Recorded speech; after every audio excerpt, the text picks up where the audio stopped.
Je dirais qu'on espère toujours le souper du Club optimiste quelque part à la semaine de relâche, mais avec les contraintes de la santé publique, pour le moment, c'est reporté. Le tournoi de hockey est reporté aussi. On espère quand même qu'il y aura des annonces et qu'on pourra le reprogrammer, mais pour le moment, je ne peux rien garantir. Une chose qu'on peut parler, par contre, c'est la journée optimiste. Cette journée se passe le 3 février. Oui. Qu'est-ce que c'est, cette fameuse journée optimiste pour le Club optimiste? Alors, cette fameuse journée, elle a commencé en 2013 à Québec. Alors, il y avait quelqu'un qui était député et qui a proposé d'avoir une journée optimiste. Alors, ce n'est pas une journée pour le Club optimiste ou ses membres, c'est vraiment une journée où on invite les gens à avoir un regard optimiste. Qu'est-ce que ça veut dire? Alors, depuis 2 ans qu'on vit la pandémie, depuis 2 ans qu'on est contraint à toutes sortes de choses, où la morosité, l'isolement prennent place et créent bien des problèmes, mais la journée optimiste, c'est vouloir sortir de soi-même et aller vers les autres. Aller vers les autres pour leur apporter un peu de bonheur, un peu d'estime de soi, et le faire tout simplement par des gestes concrets, en téléphonant à quelqu'un, en pensant et en agissant pour quelqu'un qu'on sait peut-être plus isolé. Et ça, c'est vraiment le regard optimiste qu'on souhaite vivre le 3 février. C'est toujours le premier jeudi du mois de février. Donc, cette année, en 2022, ça sera le 3 février. On n'a pas d'activité concrète particulière sur la côte de Beaupré, mais c'est un défi. C'est un défi que je lance à tous ceux qui écoutent la télévision d'ici. Faites quelque chose pour votre famille, un ami, quelqu'un que vous connaissez qui serait peut-être tellement heureux d'avoir un contact avec vous.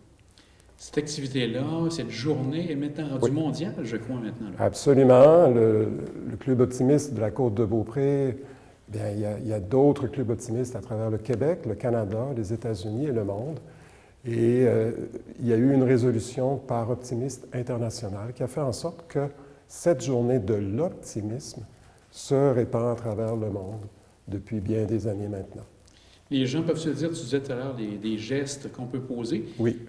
Qu'est-ce qu'on a, cette fameuse pensée optimiste? À quoi on pense à ce moment-là pour amener ce regard-là envers les autres? Bien, le regard optimiste, c'est un regard tout simple. C'est un regard qui veut aller chercher l'excellence d'abord chez les jeunes, mais il veut aussi inviter les gens à faire du bénévolat, inviter les gens à s'impliquer communautairement. Et quand on fait ça, ça change notre propre regard à nous, ça nous rend plus conscients des besoins, plus à même de constater notre environnement autour de nous. Alors, je vais vous lire quelques petites phrases qui illustrent bien, à mon avis, c'est quoi le regard optimiste que l'on peut avoir la journée optimiste. De parler de santé, c'est pas facile pendant la pandémie, de bonheur et de prospérité à toute personne que je rencontrerai. D'inculquer à mes amis la confiance en eux-mêmes. De ne considérer que le bon côté des choses en véritable optimiste.